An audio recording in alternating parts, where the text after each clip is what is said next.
Hey folks, this is Vint with Dad's Gaming Addiction, and today we're going to quickly review Drone Swarm. This is a game that you can find on Steam for about 25 bucks. So this is one of those post-apocalyptic sci-fi stories in the sense that Earth is destroyed, but a group of people have somehow managed to psychically upload themselves into these drones. And then humanity also managed to build this ship and capture this orb of power. And with this ship and with this orb of power and with these drones of 32,000, they are able to go out into space and they are in search of new Earth because old Earth is destroyed.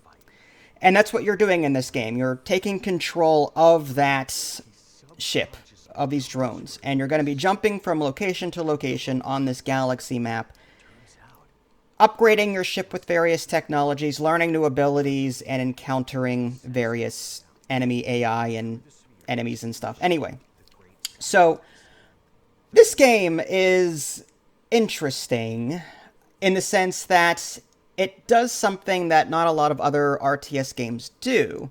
You get to actually click and drag your mouse, and the drones will go across the path that you draw. And you can also set the mode in which the drones will behave. So the Q button, for example, is your attack mode. If you draw a line with the Q button enabled, then it'll attack anything within the line that you draw. If you press W, on the other hand, that's your defense mode. And if you draw a line there, the drones will stay at the line that you draw to provide defense. So if enemies shoot at you, then it'll hit the wall before it hits your ship. Now, your drones will circle the ship. Your drones of 32,000 will circle your ship. So they do provide some kind of defense. But the more drones that you send out to do things, the less defense that the drones do to your ship. Like I said, you've got this ring around your ship, but the more drones you send out, the less drones you have to protect your ship.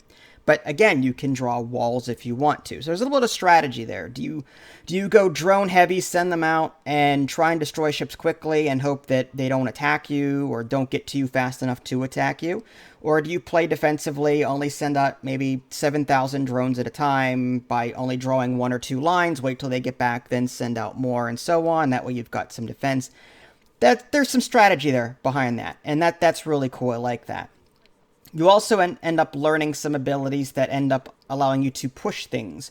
So you can click and hold the mouse button, build up drones at a spot, and then sort of force push enemies in a particular direction, or crates for that matter. There are some missions where you'll have to guide crates to a drop zone, which is kind of weird.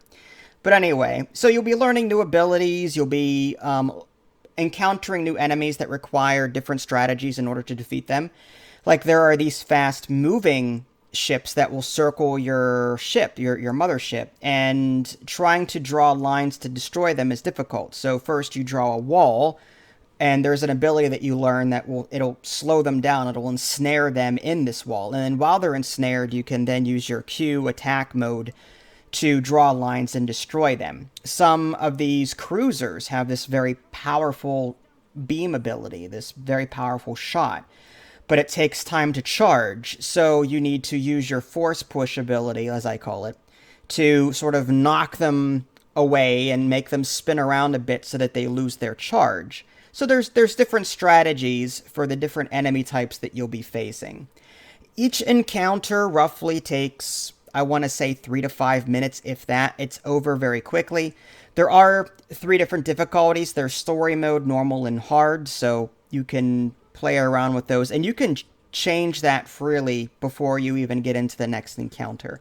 I will say you may have to, because the balance on some of these missions aren't progressive, in the sense that I'll jump into one mission and it'll be completely easy, and then the next mission will be like, I gotta capture this container while fending off attacks, and I'm being attacked by 3 different enemy types. So I have to first charge my beam to knock this guy out before he gets his powerful shot off. And in the meantime, I have to ensnare these over here. I've got to attack these over. So the missions are sort of all over the place in terms of difficulty and scaling. That's one complaint I have. And another complaint I have is that, for the most part, it's the same gimmick over and over and over again. Yes, the gimmick is new. This is a this is a gameplay mechanic that we haven't really seen a whole lot of. At the same time, it's all you're going to be doing. 3 to 5 minutes in this mission, you're going to be drawing lines. Next mission, 3 to 5 minutes, you're going to be drawing lines. Next mission, 3 to 5 minutes, you're going to be drawing lines. Yes, again, there is some strategy in how you draw those lines, what abilities you use, and so on, but it's the same gimmick. So it's a new gimmick, but again, it tires out over the course of the game because it's the same thing over and over and over again. So there's positives and negatives to go along with that gimmick. In between missions, you'll be able to use your skill points that you're earning because you do gain XP over time. You'll be unlocking new abilities for your ship, which, again, allow you to do different things. So you'll also be able to choose primary weapons for your ship and so on. And there is, I don't know if there's a whole bunch of replayability here. It's not like FTL in the sense that it's a randomized experience every time you play. There's a definitive story here, and you're going to be going from location to location, unlocking new parts of this story in search of your new home. So it's, again, not like FTL in the sense that you can just keep replaying it and experience something new every time you play. This is more of a play once for the story kind of thing, and enjoy the new gimmick that the game brings to it. And honestly, for $25, I have mixed feelings about that. Again, it's a new gimmick, but it tires out over time. I am interested in the story. I do want to see how it turns out, but at the same time, this is not a game that I would be able to play for 2 hours straight because, again, it's the same thing over and over and over again. I just wish that, you know, there was something a little bit more to it. It's like that game Tower, T-A-U-R. It's that tower defense game where you've got that tower in the middle of the field, and each encounter is 3 to 5 minutes of you shooting things, and then in between you can upgrade your tower and add defensive turrets and soldiers and the like. Well, it's the same thing here. 3 to 5 minutes, play a mission, in between maybe upgrade something or just jump to the next location and continue the story.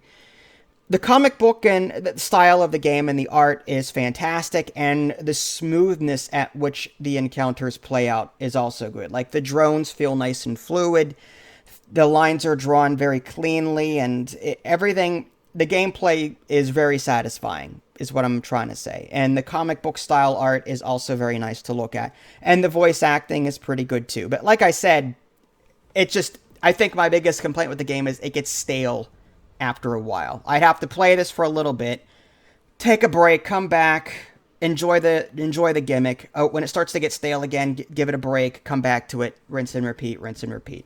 So I guess the question is this gimmick worth $25? I honestly no. I think I would buy this more at a $10 to $15 level, but that's just me. Everyone has different tastes and preferences in terms of, you know, what they're willing to spend for a game. Me, I would wait for a sale, but that's just me. But if this game looks interesting to you, you can pick it up now for roughly $25.